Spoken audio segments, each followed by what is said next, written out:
Alors bonsoir à tous et à toutes et bienvenue dans cette nouvelle vidéo. J'espère que vous allez bien. Ça me fait bizarre, je dois l'avouer. Aujourd'hui on va lire, de nouveau lire, parce que comme vous l'avez remarqué, je vous l'avais dit, ou alors pour les nouveaux qui viennent d'arriver, pourquoi vous dites, on va lire le tome numéro 1, La malédiction de la momie, remaster, hein. C'est la période, hein, c'est la mode, comme dans les jeux vidéo, les remakes, les remasters. Comme je vous l'avais dit, je lirai les 8 premiers tomes en remaster parce que je n'aimais pas ma manière de lire. D'ailleurs, certains d'entre vous ont confirmé que les premières lectures, vous les avez passées parce que les musiques trop bruyantes, enfin, ne correspondaient pas au livre et tout ça. Donc, avant de commencer le livre, évidemment, nous allons discuter des commentaires, plus ou moins. De toute façon, le blabla ici n'y sera pas dans la vidéo complète après les lectures. On va parler des commentaires que j'ai reçus, enfin, dans la globalité. Alors je vous remercie chaleureusement parce que la plupart des commentaires c'était des nouveaux, que j'avais jamais vus, même si la plupart étaient, vous m'avez dit que vous me suiviez depuis mes débuts, mais que vous commentiez pas des masses. Ben, c'est pas grave, hein, c'est pas les vidéos ASMR, surtout lecture. On peut se permettre d'éviter de commenter toutes les vidéos parce que, enfin voilà, on se comprend. Je veux dire, à part dire, hey, ce passage-là j'ai bien aimé.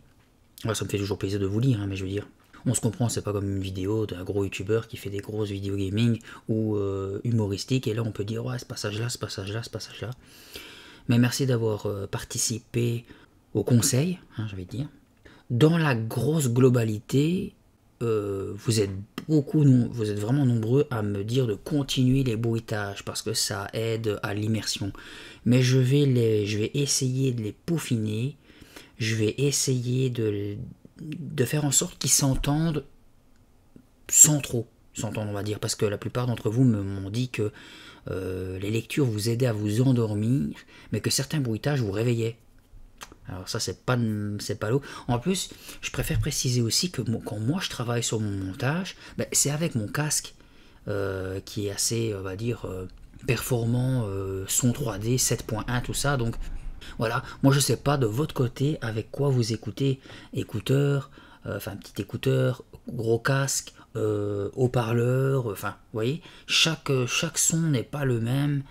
Ça m'est déjà arrivé de faire une vidéo gaming sur un jeu d'horreur et de faire le travail ici, et puis de remontrer un extrait à un proche, à la télé d'en bas, et je me dis mais on m'entend presque pas, ou alors c'est la musique est trop forte, enfin ça change tout le temps, donc mais je vais essayer de peaufiner les bruitages, on va dire, dans leur globalité, des objets, de la faune, de la flore, tout ça.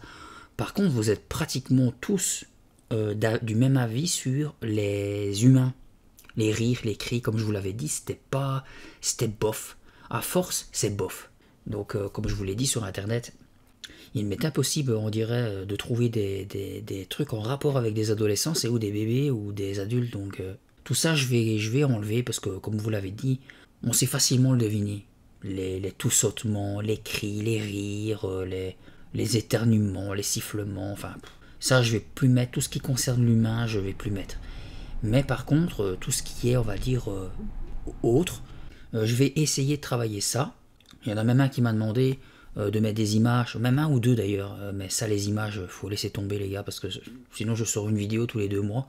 C'est encore pire de trouver des illustrations par rapport à l'histoire. Je vous jure que c'est pire, j'ai essayé au début, mais c'était vraiment pas facile.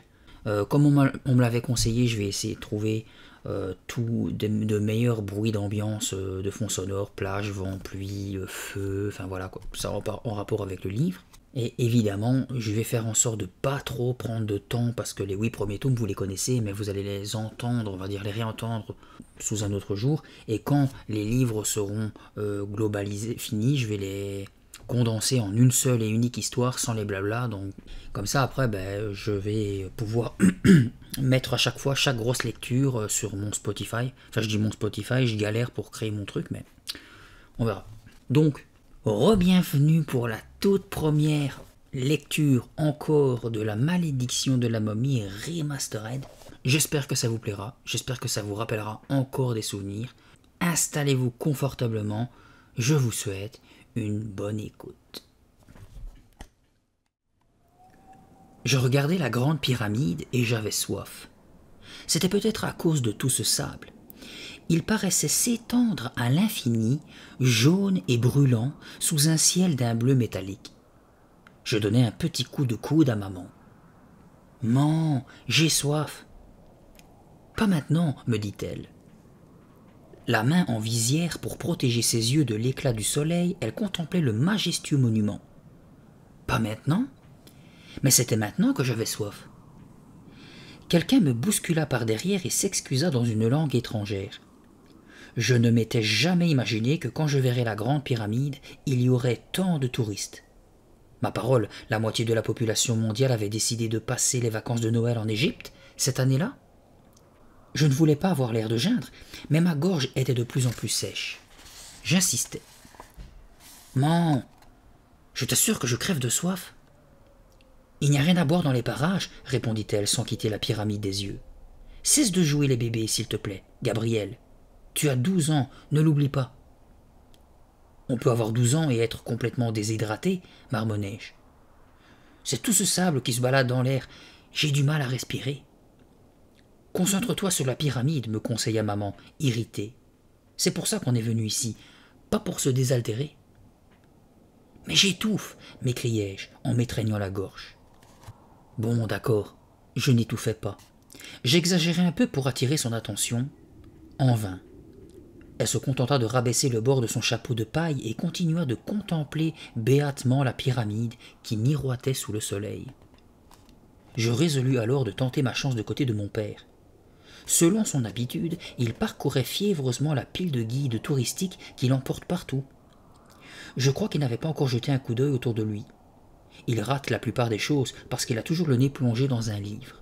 « Papa, je meurs de soif, chuchotai-je avec effort, comme si ma gorge avait du mal à laisser passer le message. « Mazette, tu sais combien cette pyramide mesure en hauteur ?» demanda-t-il. Il examinait une photo dans un de ses bouquins. « J'ai soif, papa. 137 mètres, Gabriel, et tu sais de quoi elle est faite ?» Il est toujours en train de me mettre à l'épreuve. Chaque fois que nous voyageons, il me pose 1 million de questions comme celle-là. Je ne connais jamais les réponses. Un genre de pierre » hasardai-je. « Exact, fit-il avec un sourire épanoui. Il reprit sa lecture et poursuivit. Elle se compose de blocs de calcaire. Ils disent là-dedans que certains blocs pèsent jusqu'à 1000 tonnes. Waouh, presque autant que toi. Papa leva les yeux et fronça les sourcils. Tu n'es pas drôle, Gabriel. Je plaisantais. Papa a pris quelques kilos ces derniers temps, et il n'aime pas beaucoup qu'on lui en fasse la remarque. C'est pourquoi je le taquine là-dessus chaque fois que je peux. Sais-tu comment les Égyptiens de l'Antiquité déplaçaient des pierres de 1000 tonnes ? Reprit-il. Le jeu des devinettes n'était pas terminé. Avec des camions ? Suggérai-je. Il éclata de rire. Des camions ? Pourquoi pas des hélicoptères ? Je me tournai vers le gigantesque édifice. Il était très impressionnant, beaucoup plus grand que sur les photos. Je n'arrivais pas à concevoir comment on avait pu traîner ces énormes blocs de pierre dans le sable, les soulever, les juxtaposer. Je n'en sais rien, avouai-je, mais j'ai vraiment soif. Personne ne le sait, déclara papa, triomphant. C'était donc une question piège. Papa, à boire, par pitié. Pas maintenant. Écoute plutôt. Ça fait tout drôle de penser que nos ancêtres, les tiens et les miens, Gabriel, se sont peut-être promenés autour de ces pyramides, ou qu'ils ont même pris part à leur construction. Ça me donne le frisson, pas toi ? Oui, je suppose. Il avait raison. C'était plutôt excitant. Vous comprenez, nous sommes d'origine égyptienne. Mes grands-parents paternels et maternels ont quitté l'Égypte pour émigrer en France vers 1930. Mon père et ma mère sont nés tous les deux à Marseille. C'est pourquoi la découverte de ce pays piquait notre curiosité à tous. Je me demande si ton oncle Ben est à l'intérieur de cette pyramide en ce moment, murmura papa. Mon oncle Ben Assad, le célèbre archéologue. Je l'avais presque oublié. Oncle Ben était une des raisons pour lesquelles nous avions décidé de passer ces vacances en Égypte. Ça et le fait que mon père et ma mère avaient des affaires à traiter au Caire, à Alexandrie et dans d'autres villes. Mes parents ont monté leur propre entreprise. Ils vendent du matériel de réfrigération. Ce n'est pas très passionnant, je vous l'accorde, mais ça les oblige parfois à se rendre à l'étranger. Et comme je les accompagne, je trouve ça plutôt chouette. Oncle Ben et ses ouvriers fouillaient probablement dans le secteur de la Grande Pyramide, espérant déterrer des vieilles momies, entre autres curiosités. Fasciné par le pays de nos ancêtres, mon oncle vivait en Égypte depuis plusieurs années. C'était un égyptologue réputé, une autorité en la matière. J'avais même vu sa photo dans Géo. « Quand va-t-on rencontrer oncle Ben » demandai-je. « Pas aujourd'hui, dit papa. Il doit venir nous voir au Caire dans une semaine. »« Mais tu dis qu'il est peut-être dans la pyramide ? Si on allait vérifier, suggérai-je avec impatience. On n'a pas le droit d'y pénétrer. »« Regardez » intervint tout à coup maman en me tapant sur l'épaule. « Des chameaux !» On voyait en effet approcher une horde de touristes jugés sur des chameaux.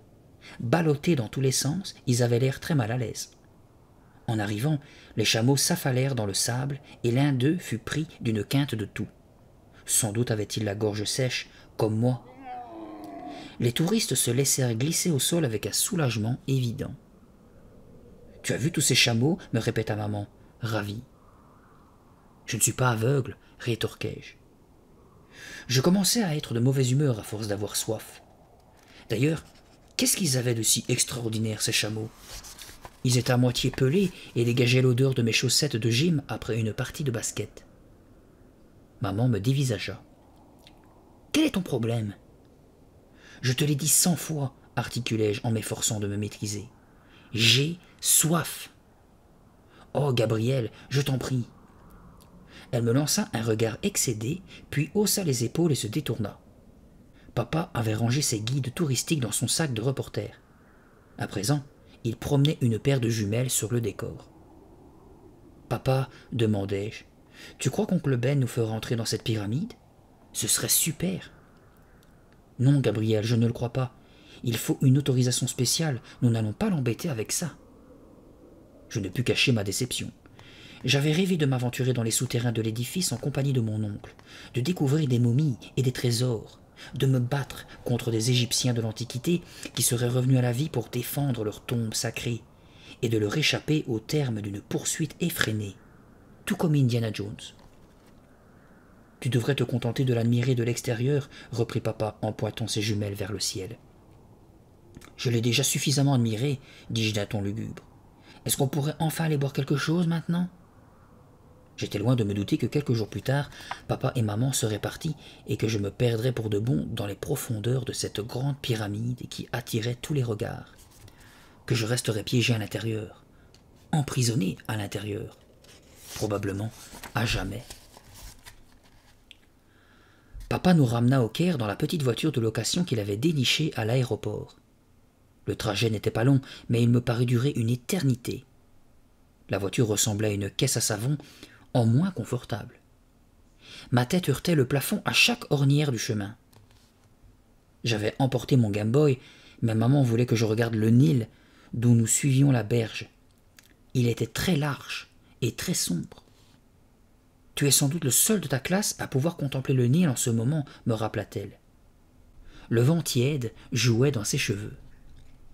Après avoir obéi un moment, je n'y tins plus. « Bon, je peux jouer avec mon Game Boy maintenant ?» Tout bien considéré, un fleuve est un fleuve. Environ 1 heure plus tard, nous étions de retour dans les rues étroites et grouillantes du Caire. Papa s'étant trompé de direction, il fallut traverser une espèce de marché en plein air, et un troupeau de chèvres nous coinça dans une ruelle pendant une bonne vingtaine de minutes. Ce n'est qu'en arrivant à l'hôtel que je pus enfin boire quelque chose. À ce moment-là, j'avais l'impression que ma langue allait se mettre à pendre hors de ma bouche comme celle d'Elvis. Je veux parler de notre épagnol, que nous avons laissé à la maison. Nous avions une suite à l'hôtel, 2 chambres à coucher et un genre de salon. En regardant par la fenêtre, on voyait un immense building à façade de verre de l'autre côté de la rue, comme dans n'importe quelle grande ville. Une télé trônait dans le salon, mais tous les programmes étaient en arabe. De toute façon, ils n'offraient pas beaucoup d'intérêt.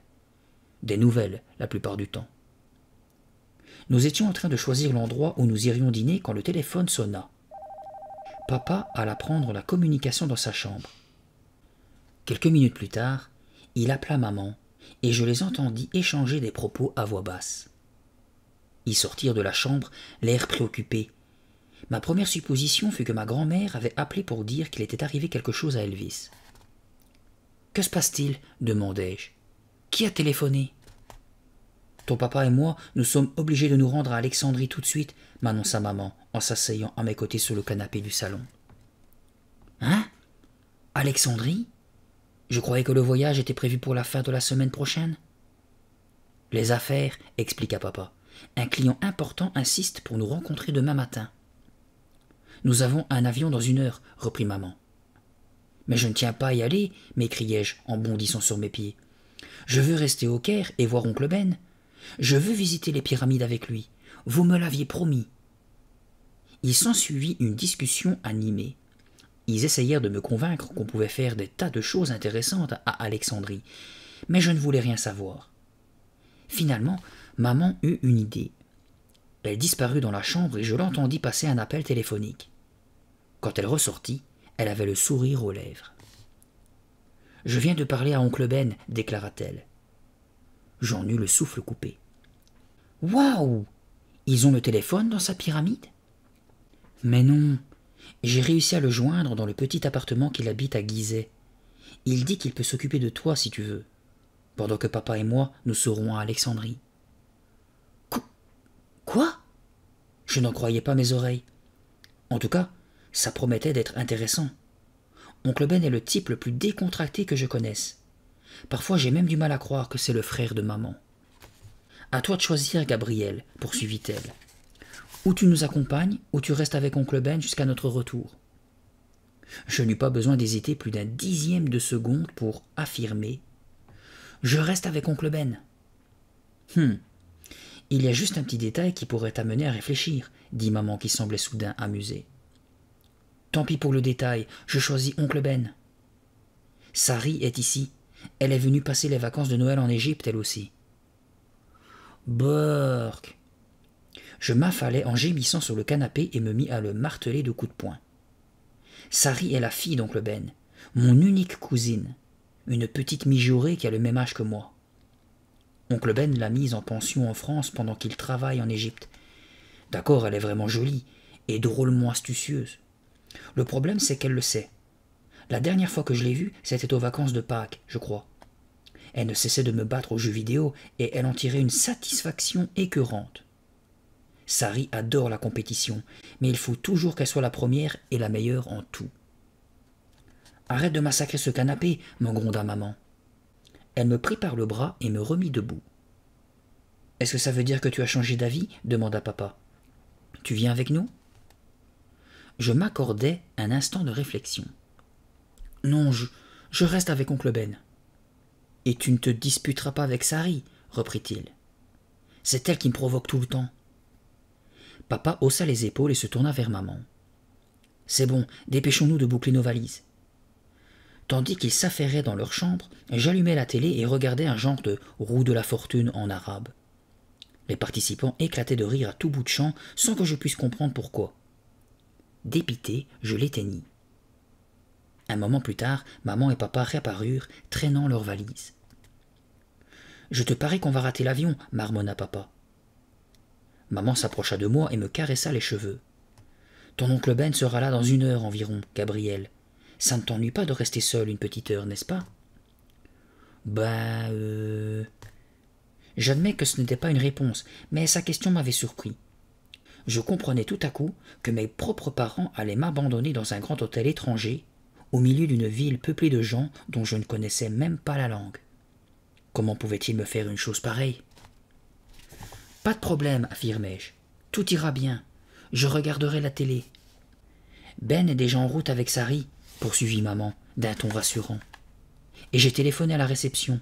Ils disent qu'ils enverront quelqu'un s'occuper de toi de temps à autre. »« Où est le garçon des tâches ?» intervint papa, qui arpentait nerveusement le salon.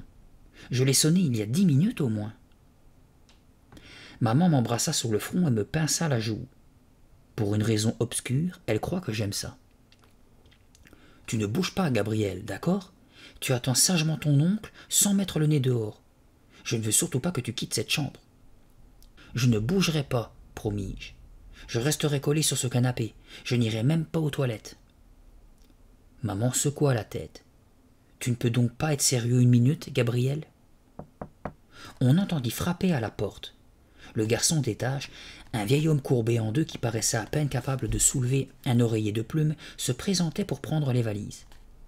Maman et papa, l'air quelque peu soucieux, me serrèrent dans leurs bras et me répétèrent une fois de plus que je ne devais pas m'éloigner de la chambre. Puis la porte se referma sur eux et tout devint soudain très silencieux.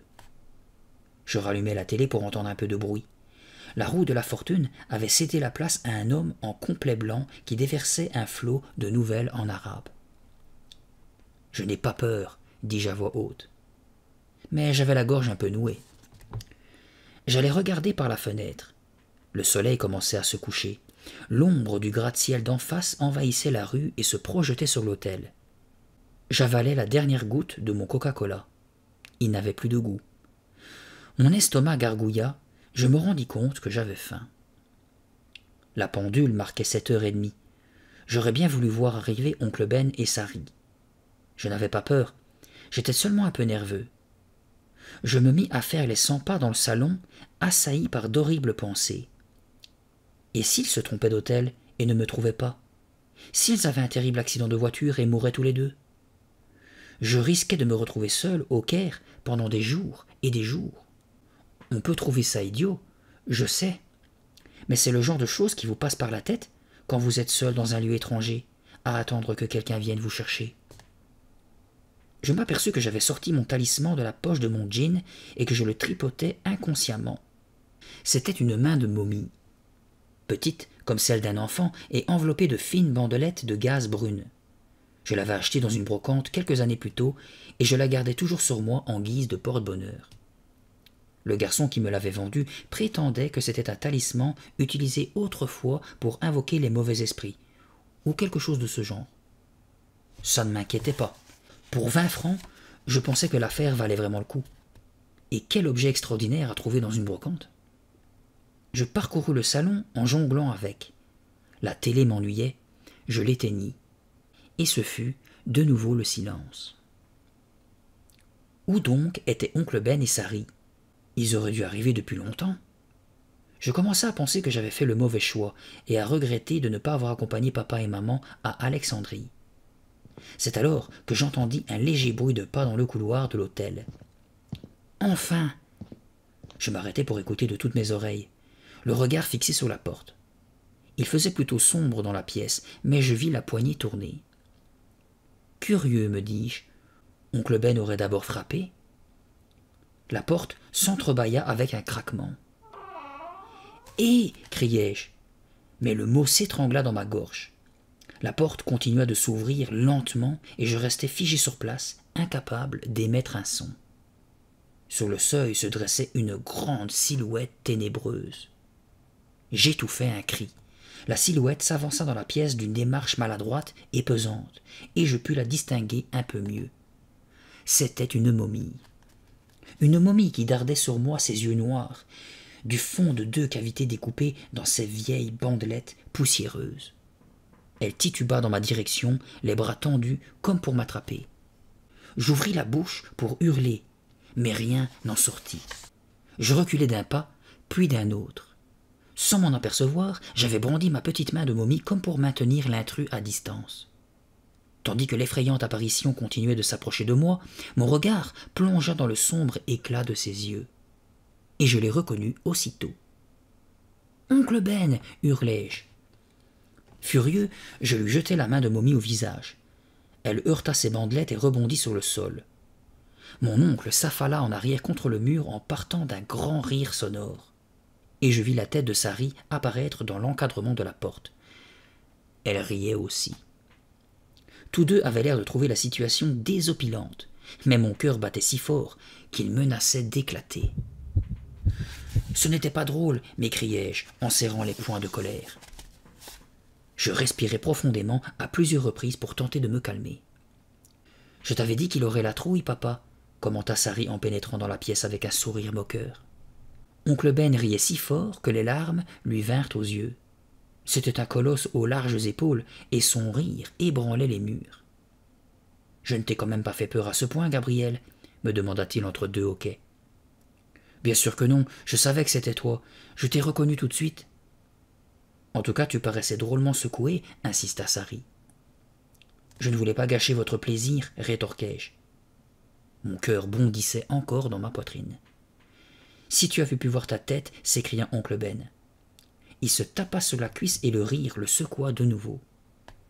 J'ai essayé de l'en empêcher, me dit Sari en se laissant tomber sur le canapé. Je suis étonné que les gens de l'hôtel lui aient permis de monter sous ce déguisement. Oncle Ben se baissa pour ramasser la main de Momie qui avait roulé à terre. Tu sais que j'aime bien te taquiner, Gabriel. Oh oui, je sais, marmonnai-je. Je m'en voulais secrètement de m'être laissé prendre à ce jeu stupide. Oncle Ben réussissait toujours à m'avoir. Toujours. Et maintenant j'avais droit au ricanement de Sari qui jubilait sur son canapé, sachant probablement que je venais de frôler la crise cardiaque. Oncle Ben commença à dénouer le pansement qui lui enveloppait le visage. Ce faisant, il me rendit la main de Momie. « Où as-tu trouvé ça ?»« Dans une brocante. » Je m'apprêtais à lui demander si la main était authentique, mais il me serrait déjà contre lui. Ses bandelettes sentaient le moisi. « Je suis content de te revoir, Gabriel, murmura-t-il. Tu as grandi ?»« Il est presque aussi grand que moi, renchérit Sari. » Mon oncle se tourna vers elle. « Lève-toi et viens m'aider à me débarrasser de ces machins, s'il te plaît. »« Pourquoi, papa ? Je trouve que ça te va très bien. »« Dépêche-toi, répéta-t-il, j'étouffe là-dedans. » Sari se leva en poussant un soupir et entreprit de dérouler les bandelettes. Oncle Ben avait pris appui sur mon épaule tandis qu'elle tournait autour de lui. « Si je t'ai fait cette petite farce, c'est parce que je suis tout excité en ce moment, me confia-t-il, à cause de ce que nous avons trouvé dans la pyramide. »« Qu'est-ce que c'est ?» demandai-je avec curiosité. « Papa a découvert une nouvelle chambre funéraire, » intervint Sari, sans lui laisser le temps de s'expliquer. « Il est en train d'explorer un secteur de la pyramide dans lequel personne n'a pénétré depuis des milliers d'années. »« Vraiment ?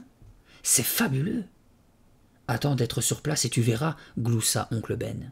« Sur place ? Tu vas m'y emmener ?» J'avais ouvert des yeux ronds comme des soucoupes.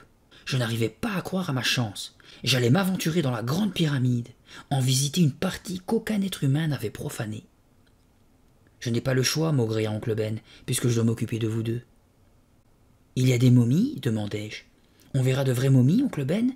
Un trésor ? Des reliques égyptiennes ? Des peintures murales ?»« Nous en parlerons pendant le dîner, » répondit-il, en ôtant une dernière bandelette.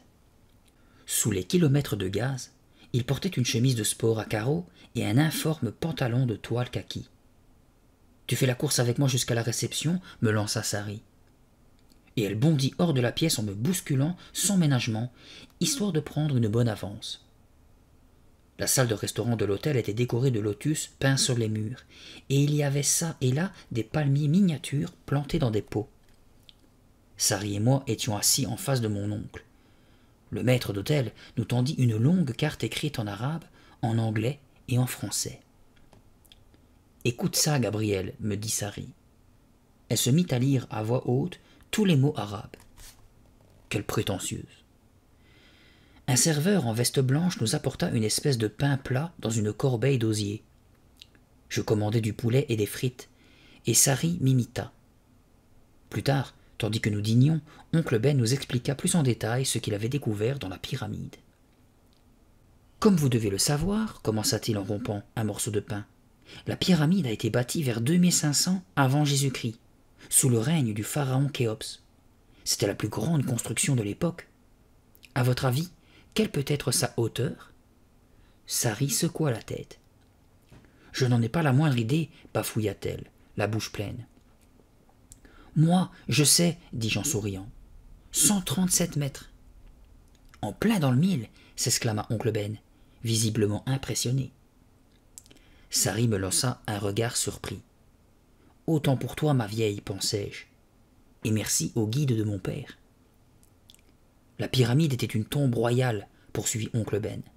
Les pharaons faisaient bâtir de leur vivant le tombeau dans lequel ils reposeraient plus tard avec leurs proches.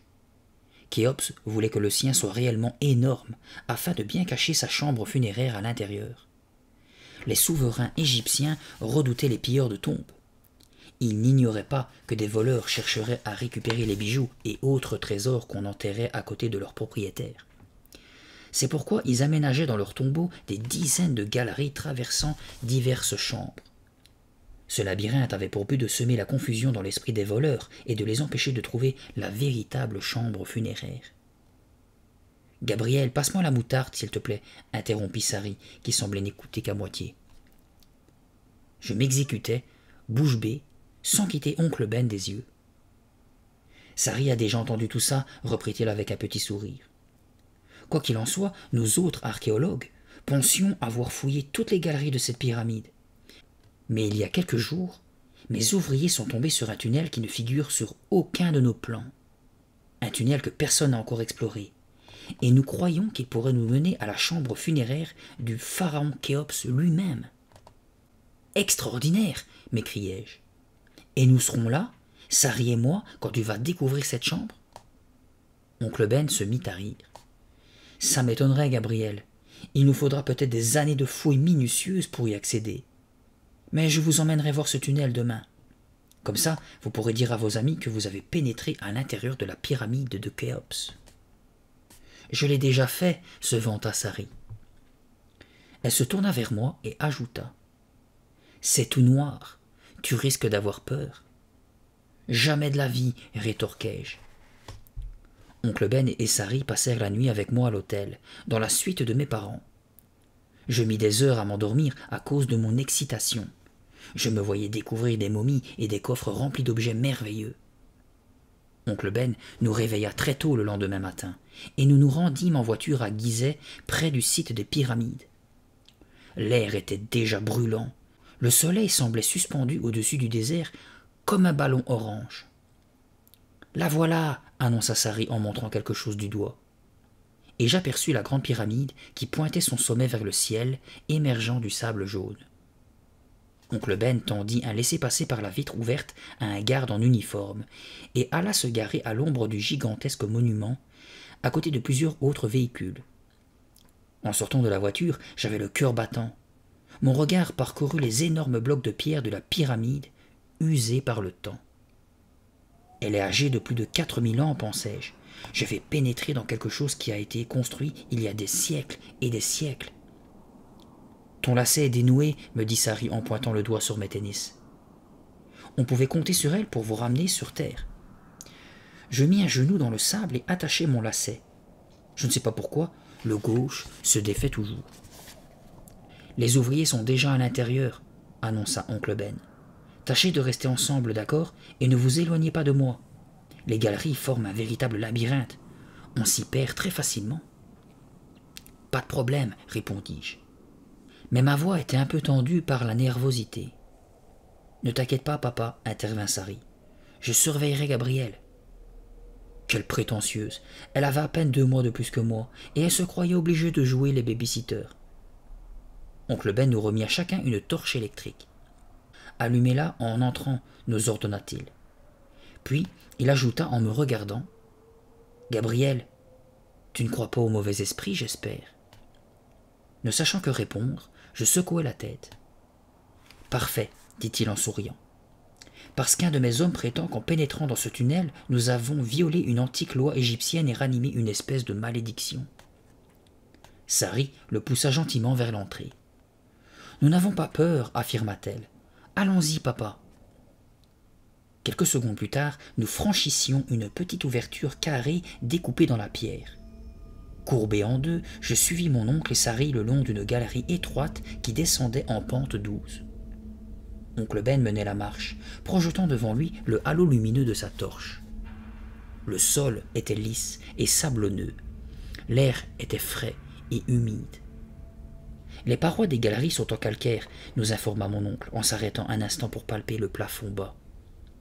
La température tomba soudain, me faisant frissonner. Je compris pourquoi oncle Ben avait insisté pour que nous portions un chandail.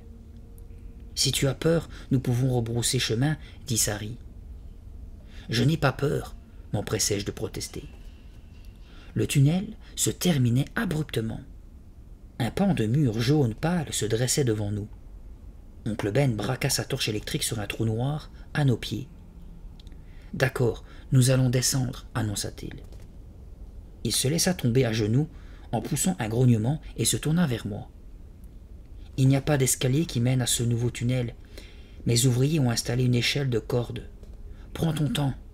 Descends lentement, un échelon à la fois, et tout ira bien. Entendu, balbutiai-je. Ne regarde pas en bas, me conseilla Sari.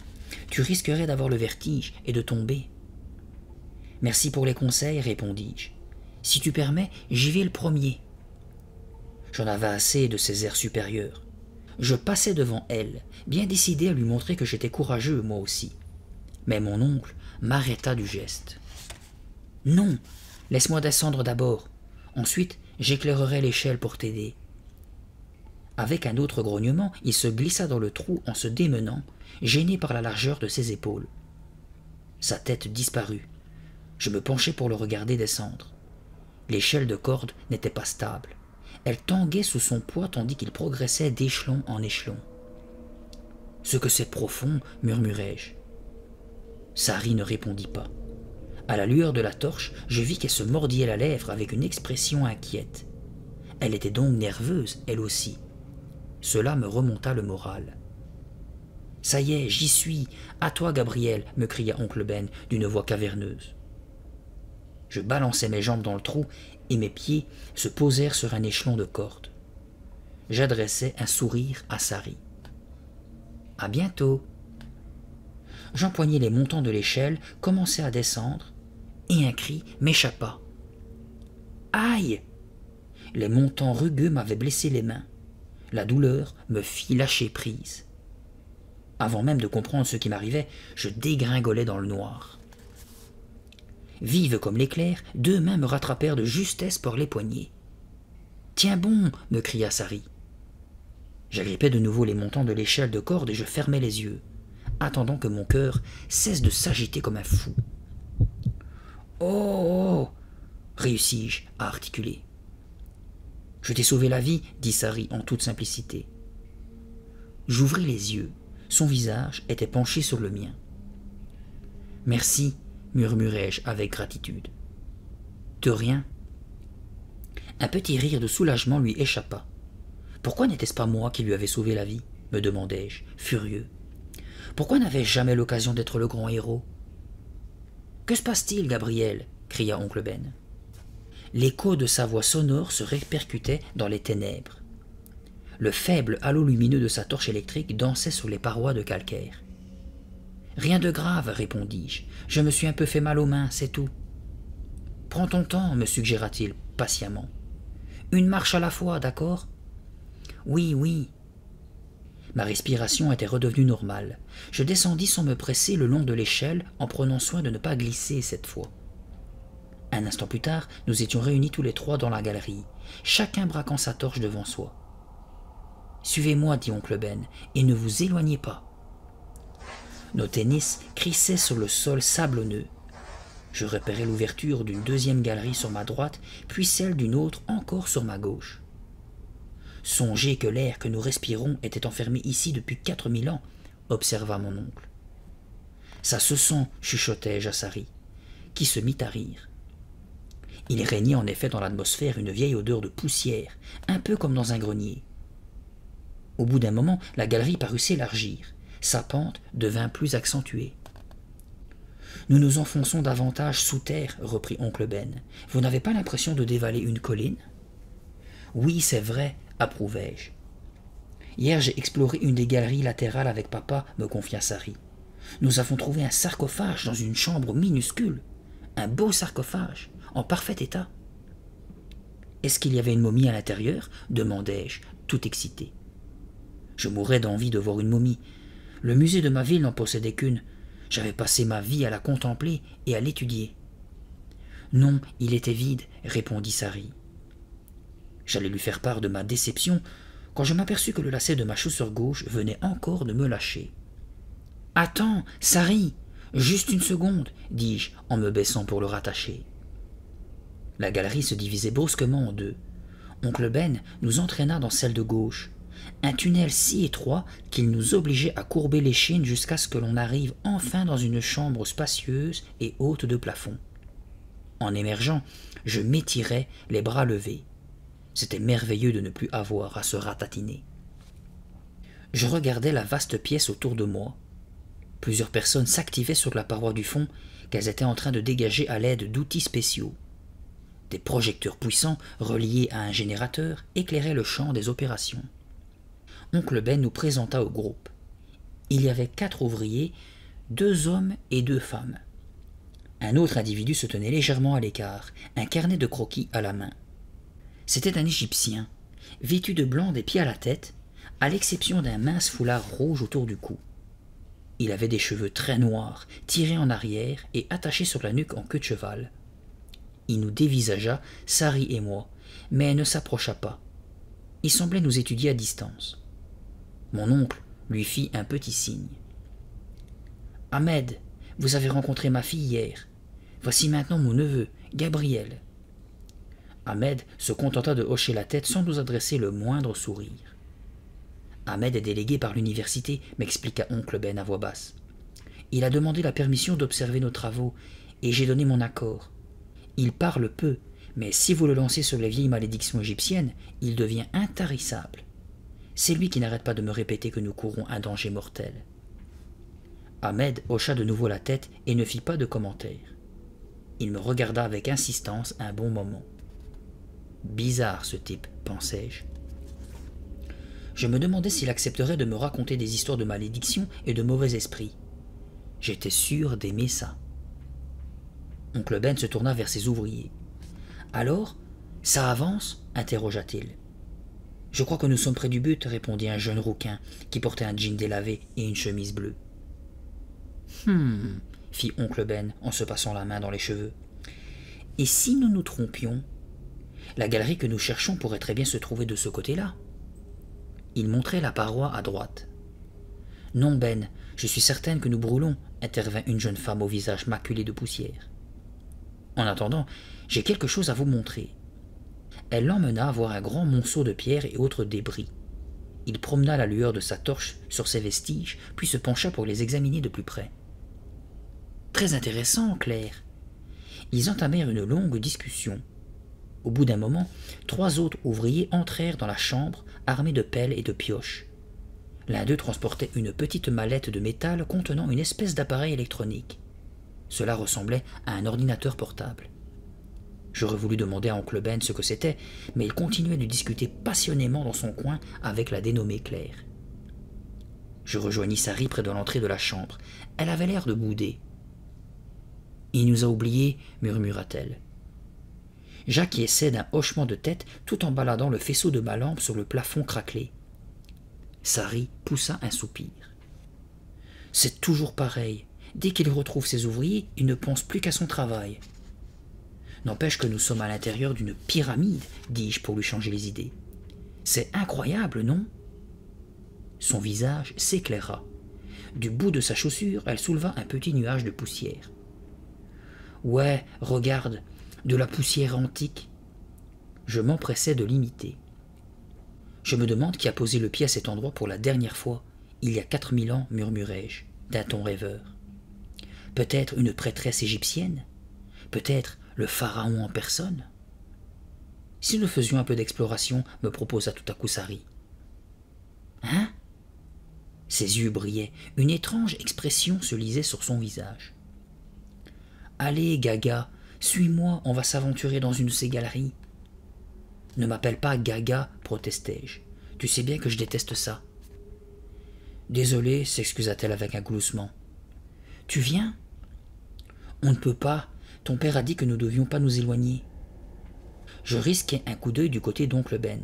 Il échangeait des propos animés avec le type à la mallette. Il va être occupé pendant des heures, dit Sari en suivant mon regard. Il ne remarquera même pas notre absence.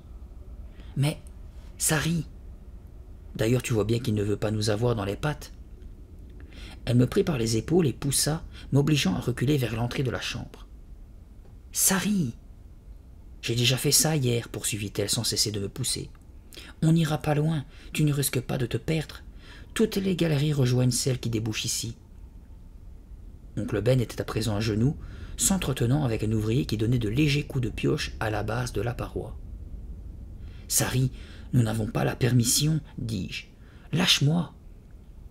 C'est alors qu'elle me lança ce que je redoutais, ce qu'elle me lance toujours quand elle veut arriver à ses fins. « Tu as la trouille ?»« Mais non, ton père a dit. »« Il a la trouille, chantonna-t-elle. La trouille, la trouille. » C'était décidément odieux. Je m'efforçais de prendre mon air le plus menaçant. « Arrête, Sari !»« Dis-moi, Gaga, aurais-tu la trouille ?» répéta-t-elle avec un sourire triomphant. « Hein, Gaga ?»« Tu vas arrêter de m'appeler comme ça ?» m'étranglai-je. Elle se contenta de me regarder. Je finis par capituler avec une grimace écœurée. « Bon, d'accord, allons faire ton exploration. » Avais-je le choix? J'ajoutais cependant, sans trop nous éloigner. « Ne t'inquiète pas, on ne va pas se perdre. Je veux seulement te montrer quelques galeries que j'ai visitées hier. Dans l'une d'elles, il y avait un drôle d'animal gravé sur la paroi. On dirait une espèce de chat, mais je ne suis pas sûr. »« Vraiment ?» m'écriai-je, aussitôt captivé. « J'ai déjà vu des photos de gravures murales égyptiennes et... »« C'est peut-être un chat, » m'interrompit Sari, « ou peut-être une personne à tête d'animal. En tout cas, c'est bizarre. Où est-ce que tu as vu ça? Suis-moi. » Je lui emboîtai le pas tandis qu'elle se glissait dans l'étroite galerie. En parvenant à l'endroit où celle-ci se scindait en deux, Sari prit le couloir de droite. « Tu es sûr que tu sauras retrouver le chemin ?» demandai-je. « Aucun problème, continue d'éclairer le sol devant toi. Un peu plus loin, il y a une petite chambre, assez chouette. » Arrivé à un nouveau branchement, Sari s'engagea dans le couloir de gauche. Il y faisait un peu plus chaud. L'air dégageait toujours cette drôle d'odeur de moisi. Le couloir s'élargit. Sari se mit à marcher de plus en plus vite. « Hé, attends-moi » criai-je. Je découvris que mon lacet s'était encore défait. Avec un grognement excédé, je me baissai pour l'attacher. « Hé, Sari, attends !» Elle ne semblait pas m'entendre. Je voyais le halo de sa lampe danser au loin. Soudain, le halo disparut. Sa lampe s'était-elle éteinte? Non, me dis-je, c'est probablement un tournant de la galerie qui m'empêche de la voir. Hé, Sari, attends-moi, attends! Mes yeux s'efforçaient de percer les ténèbres. Pourquoi ne répondait-elle pas? Sari! J'appelais encore et encore, écoutant l'écho de ma voix se répercuter le long de la galerie et s'évanouir dans le silence. Cela me mit en colère. Je me doutais de ce que Sari manigançait. Elle faisait exprès de ne pas répondre. Elle voulait prouver qu'elle n'avait peur de rien, alors que je m'affolais dès qu'on me laissait seul dans le noir. Je me rappelais soudain une époque lointaine où Sari et oncle Ben étaient venus séjourner chez nous, quelques années plus tôt. Nous devions avoir 7 ou 8 ans, Sari et moi. Nous étions en train de nous amuser dans le jardin. Il faisait gris. Un orage menaçait d'éclater. Sari étreignait une corde à sauter toute seule. Elle se donnait en spectacle, comme toujours, bondissant de plus en plus haut pour montrer à quel point elle était agile. Et quand ce fut mon tour, bien sûr, je trébuchais et je m'étalais de tout mon long tandis qu'elle riait comme une folle. Je résolus de me venger en l'emmenant visiter la vieille maison abandonnée sur la colline en haut de notre rue. Tous les gamins du voisinage prétendaient qu'elle était hantée. Nous adorions quand même jouer dedans, malgré l'interdiction de nos parents qui nous répétaient qu'elle tombait en ruine et que nous risquions un accident. Je conduisis donc Sari devant la maison et lui racontai qu'elle était hantée. Je l'entraînai à l'intérieur par une fenêtre brisée du rez-de-chaussée. Dehors, le ciel devint tout noir et la pluie se mit à tomber à verse. L'ambiance parfaite pour vous donner la chair de poule. Au visage tendu de Sari, je vis qu'elle n'était pas très rassurée. Moi, je n'avais pas peur, parce que je connaissais bien les lieux. Je m'amusais à fureter dans tous les coins, mais au bout d'un moment, je m'aperçus que nous étions séparés. Le tonnerre grondait, des éclairs fendaient le ciel. La pluie dégoulinait sur les planchers. Je décidai qu'il valait mieux rentrer chez nous et j'appelai Sari. Pas de réponse. J'appelai encore, toujours rien. C'est alors que j'entendis un craquement assourdissant. Je courus de pièce en pièce sans cesser de crier son nom. Je tremblais de peur. J'avais la certitude qu'il lui était arrivé quelque chose de terrible. Impossible de la trouver. Je me mis à pleurer. L'angoisse m'aveugla. Je m'enfuis de la maison sous la pluie battante. Je galopais sous le fracas du tonnerre et des éclairs. Je pleurais tout le long du chemin. En arrivant chez moi, j'étais trempé des pieds à la tête. Je me ruais dans la cuisine pour avouer entre deux sanglots que j'avais perdu Sari dans la maison hantée. Et elle était là, assise à la table de la cuisine, bien au sec, en train de manger une grosse tranche de gâteau au chocolat avec un sourire satisfait. Alors maintenant, tout en scrutant désespérément les ténèbres au fond de la pyramide, je me disais que Sari me jouait le même genre de tour. Elle voulait m'effrayer, me tourner en ridicule. Mais était-ce vraiment le cas ? Au fur et à mesure que je progressais dans la galerie, les yeux fixés sur le halo de ma lampe, ma colère se transforma en inquiétude, et le doute s'installa dans mon esprit. Avait-elle eu un accident ? Était-elle tombée dans un trou sans fond ? Peut-être m'appelait-elle au secours quelque part ? Affolé, je hâtai le pas. Elle ne devait pas être bien loin de moi. J'allais certainement apercevoir la lueur de sa lampe. Nous étions restés dans la même galerie depuis le début, et il n'y avait aucun endroit où se cacher le long de la paroi. J'atteignis soudain le bout de la galerie qui débouchait sur une petite chambre carrée. Impossible d'aller plus loin. Je promenais ma lampe autour de moi. Sari ! Toujours aucun signe de sa présence. Les murs de la chambre étaient nus. Oh ! Ce cri m'échappa lorsque j'aperçus un objet rangé le long de la paroi qui me faisait face. Fasciné, je m'en approchai. C'était un sarcophage. Un grand sarcophage de pierre d'au moins 2 mètres de long, rectangulaire avec des coins arrondis. Le couvercle s'ornait d'un visage sculpté, un visage de femme dont les yeux grands ouverts regardaient le plafond. Un masque mortuaire. « Waouh !» m'écriai-je. « Un vrai sarcophage !» Le visage sculpté sur le couvercle avait dû être peint de couleurs vives en son temps, mais leur altération au fil des siècles lui donnait à présent un aspect grisâtre. Je me demandais si oncle Ben connaissait l'existence de ce sarcophage ou si je venais de faire une découverte. Et que pouvait-il y avoir à l'intérieur ? Rassemblant mon courage, j'avançai la main pour caresser la pierre lisse du couvercle quand un sinistre craquement arrêta mon geste. Je vis le couvercle se soulever doucement. Je crus d'abord être le jouet de mon imagination. Sans bouger un muscle, je concentrai mon attention sur le sarcophage. Le couvercle se souleva un peu plus. « Ah !» m'écriai-je. J'entendis une espèce de chointement, comme quand un ballon crevé se dégonfle. Je bondis en arrière. Ma lampe s'échappa. Je la ramassai d'une main tremblante et la dirigeai de nouveau sur le sarcophage. Le couvercle continuait de s'ouvrir lentement. J'aurais voulu m'enfuir en hurlant, mais la peur me bloquait. Mes jambes ne m'obéissaient plus. J'étais incapable d'émettre un son. Le couvercle s'ouvrit tout à fait. Du fond ténébreux du cercueil antique, 2 yeux luisants me regardaient. La terreur me cloua sur place.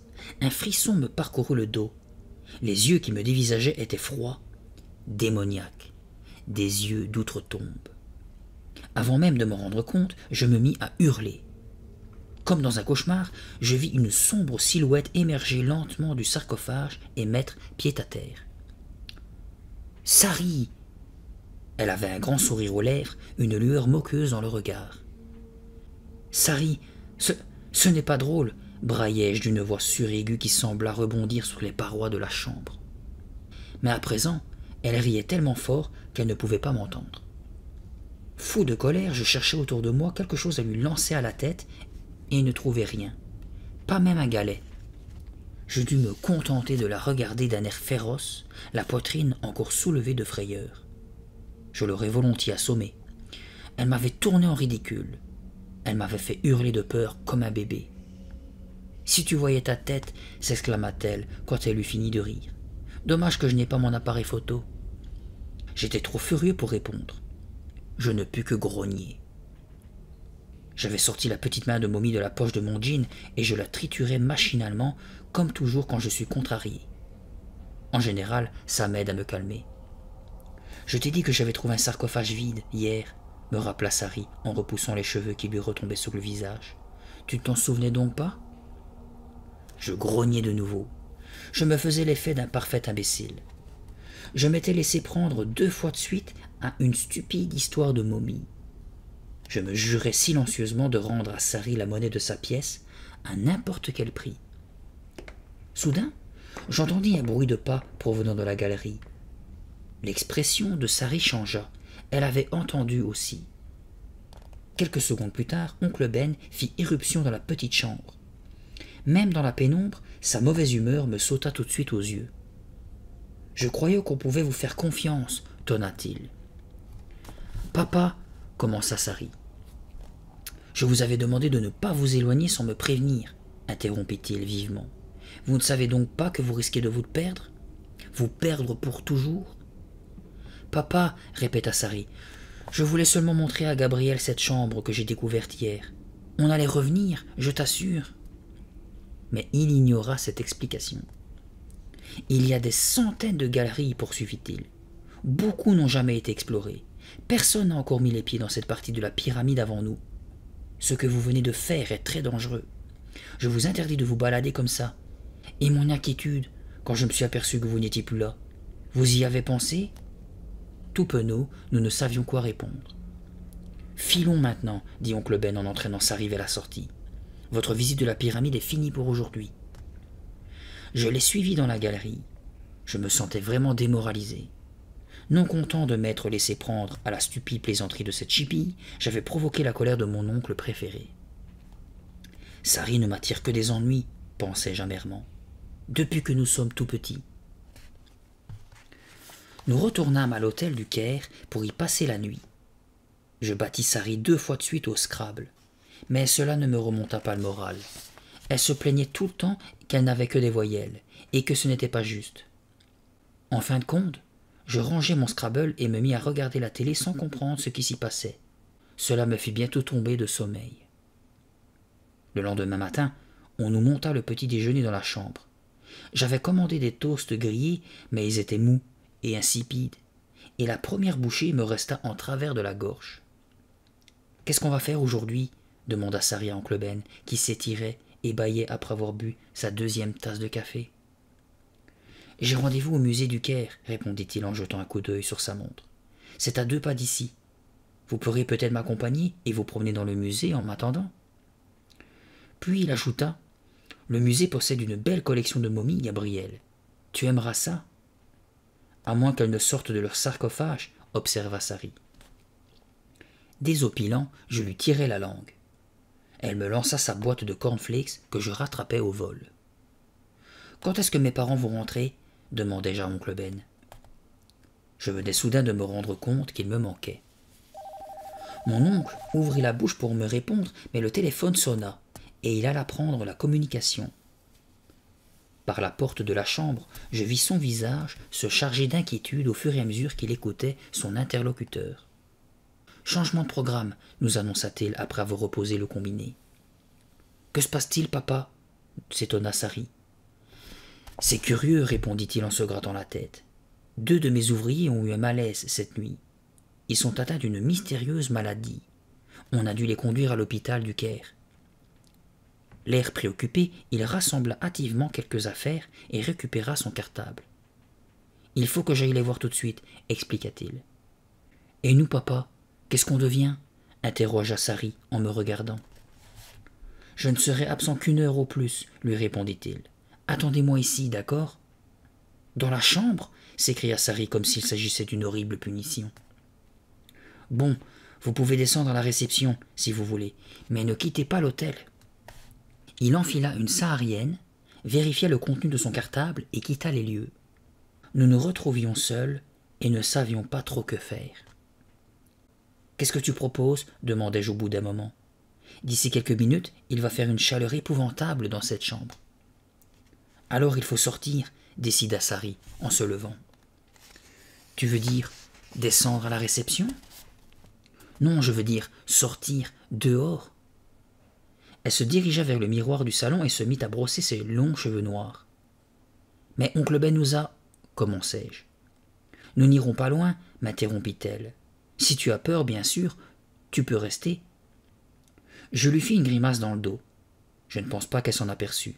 Elle était trop occupée à s'admirer dans la glace. « D'accord, lui dis-je. On pourrait aller au musée. D'après ton père, c'est juste à côté. » J'avais décidé de ne plus être celui qui geint et qui proteste. À partir de maintenant, je lui montrerai que j'avais de la témérité à revendre, moi aussi. « Le musée ? » ?»« Si tu veux, fit-elle en se retournant pour me regarder.